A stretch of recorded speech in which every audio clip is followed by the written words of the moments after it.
grandmother who was doing rural education, also in Arkansas, like the last speaker. So they set me on the path of interest in this. Next slide. And here's my other great guru. I got a Macintosh, and the first version of Macintosh, as shown there, with the promise that school kids really could teach themselves. And luckily enough for me, I didn't have a television, so I was basically left in the basement for most of my teenage years to fulfill on that promise of actually teaching myself things with a computer. So I know that that is possible. And my dream is to deliver that to every village, every school child, every villager on this planet, to bring the best of the internet. So I'm going to talk to you about how to do that. Next slide. So a little bit more about me. I actually helped build part of the internet. In my career, I worked in industry first, but I ultimately ended up working in a consortium. And the standard, it really is an international standard. It took getting competing companies to work together. So that the power of that process, the power of having people from all over the planet put their heads together is something that I've seen personally work. That's where the internet came from, and I was part of that in 1999, 2000, setting up this little piece of internet standards. You can go on to the next one. I basically realized, however, that there was an access issue, that what we were doing with the internet, especially at that time, was only accessible to 10% of the planet. And I became to get a little bit socialized in it. Have you guys heard of the global eco-village movement? So there's actually a network of thousands of typically early adopters and very technology-oriented people who are trying to solve the world's problems at a small level of building eco-villages.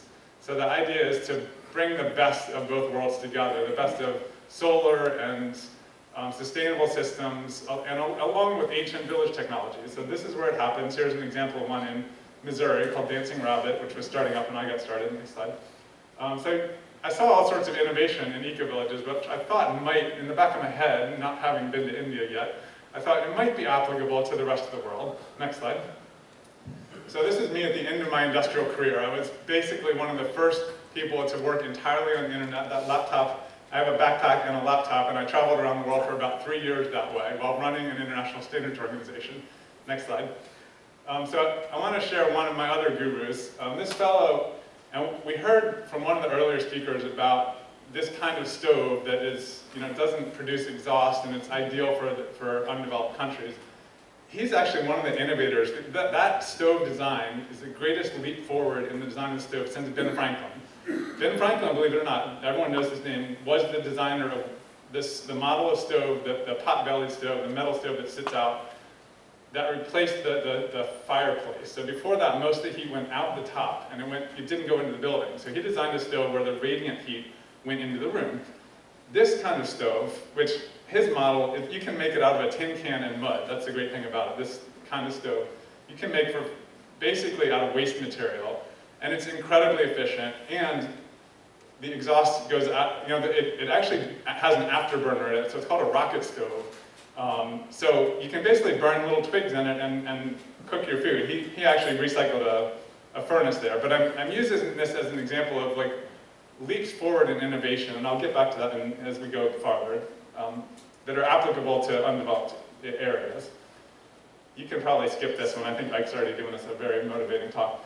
So I basically left the eco-village movement in 2005, and I decided that I was going to commit myself to marrying the great technology from the eco-villages to the 2 billion people who are actually living in villages, because mostly the eco-villages movement exists only in Europe and America and northern countries that most people can't even get to. So how could I become a transport mechanism? So this is me living in Nicaragua, and I want to introduce one of my friends there. His name is Juan. You can go to the next slide. I mean, I have smaller friends too, but within every village, there is an innovator. So Juan had no material, he had access to no physical materials. Really the only tool that people have, especially a man in Nicaragua, is a machete. And with a machete, they can do amazing, you chop down trees, open coke, there's almost anything can be done with a machete. You would not believe it. This one tool can dig holes. So here he is doing a trick, which, that's his daughter, and he also could out-arm wrestle anyone in the village. So demonstrating that his daughter was an early acrobat was one of the things that he had innovated. But my point more here is that the kind of person that likes to solve problems, really that person does exist everywhere in the world. You know, that personality type is going to be in every village, just like it is here in this room. We can go on to the next slide. So a little more on the technology adoption life cycle. So my question as an internet engineer is, what technology can I bring, can I practically, on a real practical basis, what can I bring to that 2.5% of innovators in villages around the planet? That's the question that I want to focus on today. And from there, I believe that in every village it'll be adopted. And we've heard about some technologies today, like putting an eye patch on an infant that needs it. Now, you might not consider that a technology, but what I'm asking you to do is consider that as a technology. That is a perfect example of a technology that an innovator and an early adopter and an early majority in a village is going to adopt. That's the equivalent of the Macintosh here. When I got the Macintosh, the idea of a user interface was radical. Like, no one in the IBM world had thought of that. So I was part of this belief system that a computer could be easy enough to use that a kid was going to use it. And over time, it's proven to be true. The rest of the world, including Windows, has adopted that. So similarly, there are some basic technologies like a rocket stove, like an eye patch for kids that need it. You know, these basic things will quickly take hold in a fertile ground of a village. Let's move on to the next slide. So the reason that I ended up in India, after waiting basically my whole life for a good reason to have to go to India, because I always wanted to go to India, was an invitation from my partner in Ethiopia, Sunil, and his goal was to bring one of the greatest educational paradigms. This is technology native to India, which we couldn't find anywhere else on the planet. This is some great technology. So Eko has a technology for disseminating one-room schoolhouses to villages that have no educational system. And what they do is they take some volunteers who are trained from the city to go to each village and say, hey, would you guys like a school? And if the response is good, then the villagers get together and appoint a school teacher. One of their own villagers becomes a school teacher, goes to get trained, and the training is really intensive but really simple. So within 2 or 3 weeks of training, they become a highly effective teacher. The link here is we're now going to replicate this in the health area, by the way. So this is actually going to get to health, believe it or not. So the model here was something that has taken hold in India and grown to 50,000 villages thanks to this network of engineers and volunteers. And the uptake within the village has been great.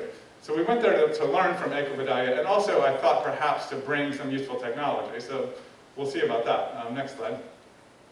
So what is useful technology in the context of a village? Well, let me give an example of some things that seem like they might be useful, but actually are not. So a solar array, for example, seems like it might be useful. You don't have reliable access to grid, you may not have a grid at all, so solar seems like a great solution. But there's a lot of translation errors in technologies, and I'm going to give a few examples of that. The technology of a solar panel basically is not compatible with the primary way of heating water. So in India, and in a lot of the world actually, when you press the hot water button, if anyone has a hot water heater, there's a little thing on the wall, and they call it a geyser, I think, or a weezer. So the geyser basically lights up and immediately starts heating the water the moment you press the on faucet. If you have a battery-powered system, or even a switch between, like typically the solar system would actually only go on when the grid power was down, which is about half the day. What that means is that if one person in the whole village or one person in the whole educational compound, like ours, turns on their hot water heater, you basically drain your battery in a matter of 20 or 30 minutes, and you have no power for the rest of the night. So then you end up with having an access issue. Okay, well, who's going to get to use the solar? So you have to rewire. So it turned out that actually supplying solar energy at the level of a compound or a village is kind of more difficult than it looks. Like basically, unless you only deliver lighting, which is okay, we can only deliver lighting, and I'm doing some projects like that in Africa, but there's these translation challenges. So I want to talk about in the realm of education. Next slide. It seems like maybe a computer lab would be a good idea, right? But actually, the way it turns out is that a year or two after the install of the computer lab, what we have is, as when I got there, half the computer is not working. And in some cases, what it really took to get the computers working again was literally unplugging the working monitor from one pair of monitor and computer and plugging it into the working CPU of the other pair of broken monitor. Like, literally, they had both been not used for more than a year. simply because no one knew how to like switch the, like unplug it from one and plug it back into the other, and the pair, so I was one of the problems that one of my greatest contributions in this situation was actually to solve that problem and get them one more working computer. I think they had 3 out of 6 working at the time I came in, so getting 4 was great. Next slide. So my project was basically to like practically explore what kind of technology was going to be able to practically stick in a village, like well, not going to die from dust and rain, the social factors of equality within the village wouldn't be disrupted because you don't want to give something to one person and not have access to other people. So we tried out some things that you might have heard of, like the 1 laptop per child, which in today's form is the EXO tablet. So they switched from being a laptop vendor to being a tablet vendor, and one of those, I think the yellow one there is actually an EXO tablet. And we basically had a little user group, just like you would do in Silicon Valley. I had a user group in this outskirts of a small state. It was very similar to Arkansas, actually, as my grandparents knew it before electricity. Next slide. So one thing that I want to point out from this slide is that group projects, one of the great strengths of education in the context of a village is that the process of doing a group project is inherent, it's innate. Like everyone knows, if we're going to solve this, we'll group together and figure it out together. Unlike in a classroom here where you're forced into a model of individualism. So I want to present basically what I consider to be the only technology that worked really great of the approximately 50 that I tried. And I'm going to stand in front of that projector there for a second. So we can...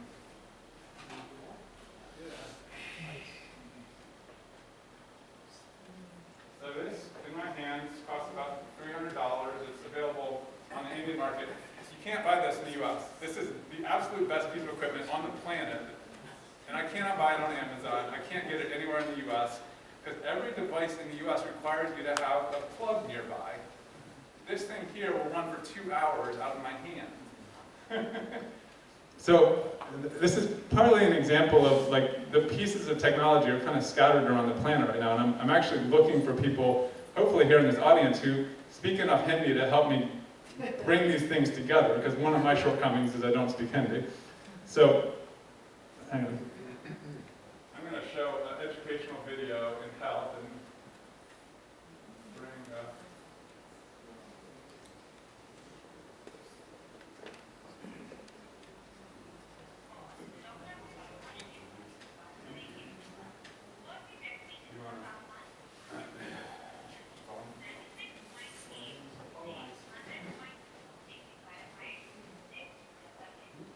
this would be loud enough for a small room.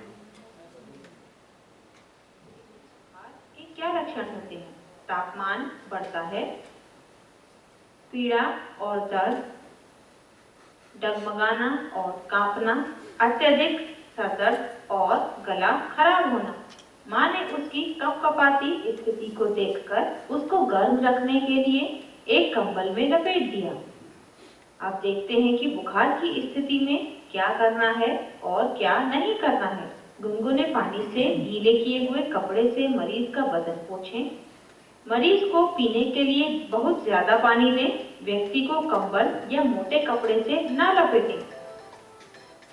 अपने आप दवाइयाँ ना दें। हमेशा doctor से परामर्श के बाद ही दवाइयाँ दें।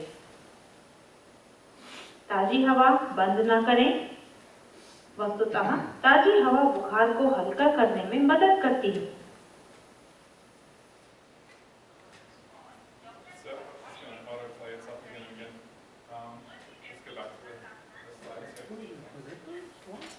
So basically our project, in short, is to put a number of these pico projectors in the hand of Dr. Bhatia, who was on the Skype call earlier. And if you want to go back a few slides, trying to get it to turn off. Okay, thanks. Yeah, that slide there. So Dr. Bhatia is actually there in the upper left-hand corner. And he was our host as we went around to the villages. So I just happened to get extremely lucky that the very man that hosted us for part of my trip in India has since then been promoted to run the health program for all of the ECHO network, basically. So, so that's it. That's the project. And what I'd request from anyone who has the sort of cognitive surplus in this room I don't know if you guys have heard of this book, but the idea is that in today's age, we have people like me and a lot of the ECHO network who have the spare capacity to solve problems. So basically, I request a few other Hindi speakers who might be interested in helping me solve the problem of what to put onto that Pico projector. Because that's something we can only solve from the side of people who have access to internet, which it turns out the internet's not very practical in the village. I can explain the problems with that, but since we're short on time, come talk to me afterwards, and I really appreciate your attention. Thank you.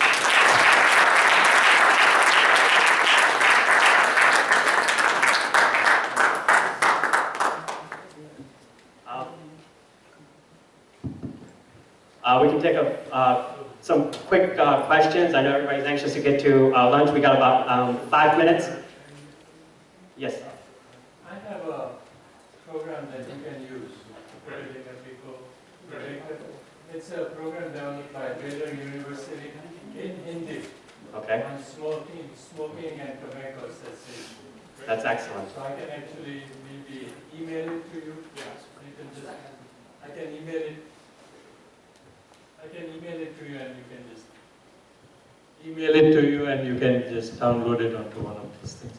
But you're absolutely right. There are some programs that are not verbal, but maybe on National Diabetes Education Program in regional languages of India that you might be able to help. And I'm sure there's some Hindis, because you can actually just take that and it's narrative more than cartoon characters.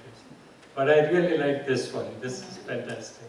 And that's how you do it. The other last one is National NDTV in India has a lot of these programs for villagers that might be of use. So yeah, one of the things, and like I said, I'm going to be biased here, so this is Earthopia. One of the things, as Aron has introduced, is like you said, the internet was introduced, but what makes the internet what internet is the content. Okay, these are just tools. Now the thing is the request he's making to this audience and the audience of the world is, I have a tool. Now give me something to take it and make it effective. And that's the call we're hearing. Yes? Yeah, in the beginning you said whether you will meet our expectation or not, but you surpassed our expectation.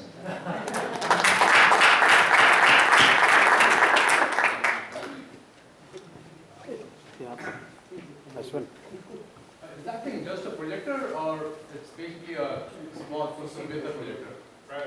It actually has, as far as I can tell, a hard drive built into it. It takes HDMI, it takes a SD card, it takes a USB card. So basically, if I can get an image, a video, a variety of different assets onto a stick, I can send it to a village, and I can charge it with a solar panel. Like, this thing is so robust. That's why I'm saying all those other things I tried are not going to work in a village. Most educational software in the U.S. these days is cloud-based, which means you need 100% uptime on your internet connection, which you don't have in a rural area. So this is the only thing that gives us 100% uptime in a rural area to do village-based education, which, as you've seen, typically happens in a group anyway. So this is also culturally appropriate. How much is the cost for that? Less than $400. So you can go on Flipkart or Amazon India and get it for 20,000 rupees, I think. So why is it not available here in the US?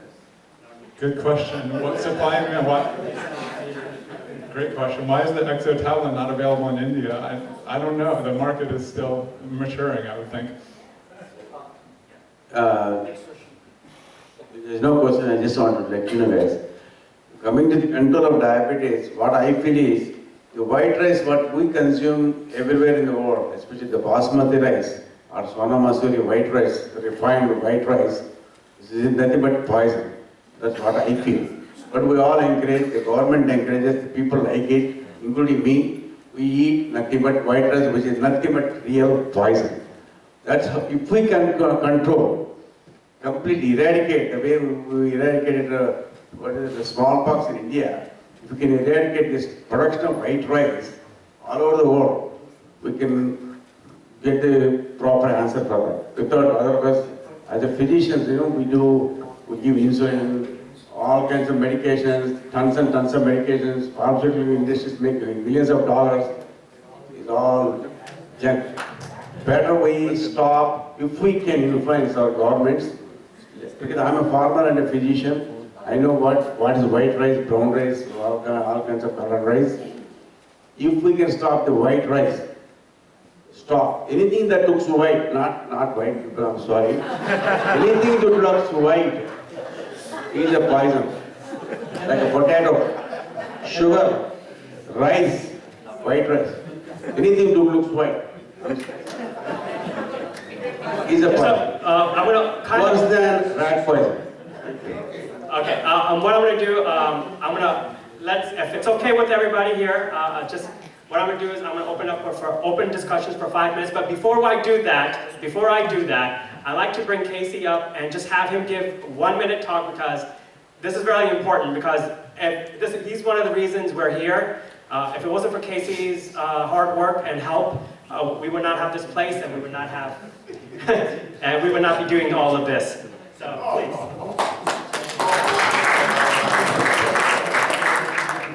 The honor and the privilege is all mine. I mean, I'm just awestruck. I've been a disciple now of Shashi's, as I assume all you have longer. For me, it's been 10 years. But when we started, we were raising money to do some research at the University of Maryland.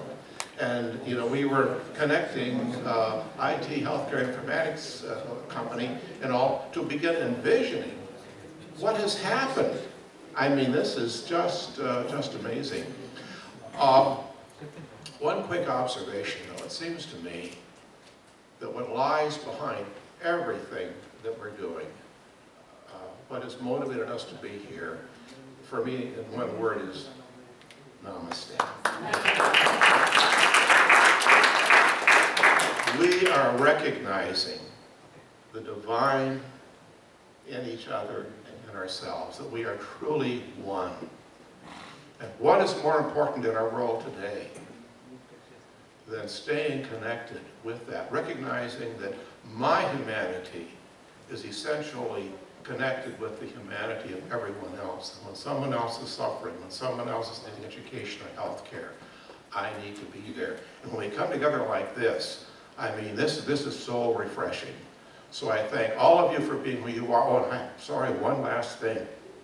I wish that my boss, the county executive, had gone a little further in talking about the importance of giving. He got right into that in terms of how, for most of us, most of the time, it's, I shouldn't say, I guess kind of superficial. I would hope that we leave here prepared to give somewhat more sacrificially, because we can afford to do that, and the difference that can make, like $400 for one of these projectors, imagine what that can do, you know, in a village. So I'm going to go home and talk with my wife about that, and I trust that, well, the rest of us will too, because to keep this movement going, we need that money. So thank you. Namaste.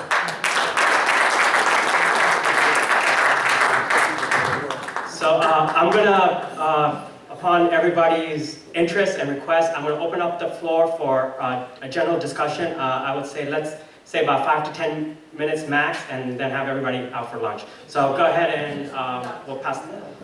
I know you've been waiting patiently. Go ahead. Just quickly about white rice and all that. I'm not going to get into a lot of discussion, but it's a blanket statement that we should ban it. But if you want more information, this is a book written by 20 dietitians, American dietitians in this country. It's freely available on a website. It's www.aapiusa.org. It's there. And if you can't remember it, remember my name, tgpatel.com. It's the first link that takes you to this book. You can download it on your pen drive and use it. But it has everything, and if you don't find it there, send me an email. Thank you. Anything you ban, we are talking, this is the organization talking about education. So you keep educating them. Anything you ban, you know what happened to prohibition, alcohol, even drugs. When there is a prohibition, that problem will get even worse. Why can't they in India too, like in the United States, all the polished rice has calcium, all the vitamins are added in this country, right?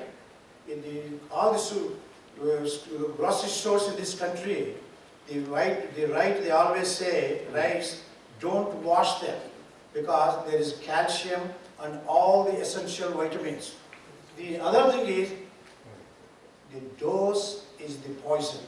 The 15th century scientist said, it is the dose that is the poison, not the white rice. Even if you do it according to your weight, exercise, the quantity, I don't think it's poison.